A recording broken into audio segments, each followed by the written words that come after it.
अस्सलाम वालेकुम। कहते हैं जी दुनिया में हर तीसरे बंदे में विटामिन डी की कमी है। ठीक है, इसका एक तो तरीका होता है कि आप सिंपली इसका लैब टेस्ट करवा लें, आपको पता चल जाएगा कि आप में विटामिन डी की कमी है। या फिर दूसरा तरीका होता है कि कुछ ऐसी अलामात हैं, कॉमन अलामात हैं, सिम्टम्स हैं कि जिनसे आपको फ़ौरन पता चल जाता है कि आप में विटामिन डी की कमी है।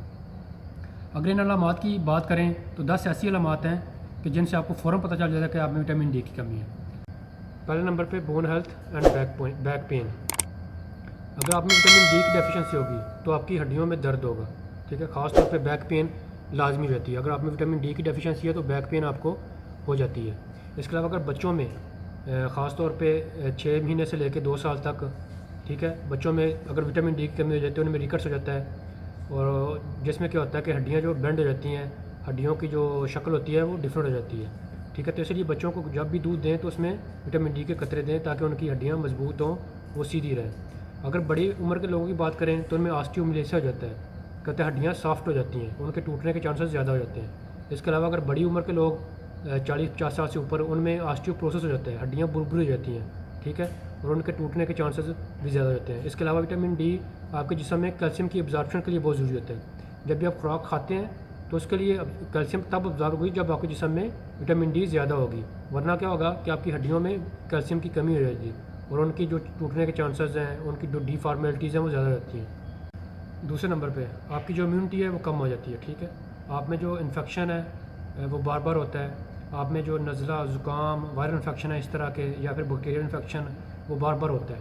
जब भी विटामिन डी की कमी होगी तो आप में फ्रीक्वेंट जो है वो इन्फेक्शन होने के चांसेस ज़्यादा हो जाते हैं। तीसरे नंबर पे फटीग। ठीक है, आपके जिस्म में क्या होता है कि आप हर वक्त आप सुस्ती फील करते हैं, आप में वीकनेस होती है, टायर्डनेस होती है विटामिन डी की कमी से। चौथे नंबर पे डिप्रेशन, क्योंकि विटामिन डी जो होता है ये आपके जो हैप्पी हार्मोन होते हैं, सेरोटोनिन, डोपामीन, इनके बनने में हेल्पफुल होता है। तो क्या होता है जब भी विटामिन डी की कमी होगी तो आप में डिप्रेशन, एंजाइटी के चांसेस ज़्यादा हो जाते हैं। नंबर 5 पे टेस्टोस्टेरोन लेवल। विटामिन डी की कमी से जो होता है आप में टेस्टोस्टेरोन लेवल, आप में जो स्टेमिना है, मर्दाना ताकत है, उसके चांसेस क्या होता है कि वो डिक्रीज़ हो जाते हैं, वो कम हो जाते हैं। इसकी वजह से विटामिन डी की कमी से आप में टेस्टोस्टेरोन लेवल नीचे गिर जाता है। नंबर 6 पे हेयर लॉस, ख़ास तौर पे फीमेल में जो हेयर फॉल है वो ज़्यादा होता है। विटामिन डी की कमी से उनमें हेयर फॉल या बालों का गिरना इसका ज़्यादा हो जाता है।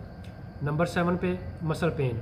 विटामिन डी की कमी से आपके जो पट्टे हैं, ख़ास तौर पे जो मसल्स हैं, ठीक है, स्केलेटल मसल्स, इनमें पेन होता है, इनमें दर्द होता है। नंबर 8 पे वेट गेन, ख़ास तौर पे मेल में जब भी विटामिन डी की कमी होगी तो उनमें जो वेट गेन है वो ज़्यादा होता है। उनका जो ये जो एरिया होता है, बेली एरिया, इसमें फ़ैट जमा होना शुरू हो जाती है और उनका वेट गेन ज़्यादा हो जाता है।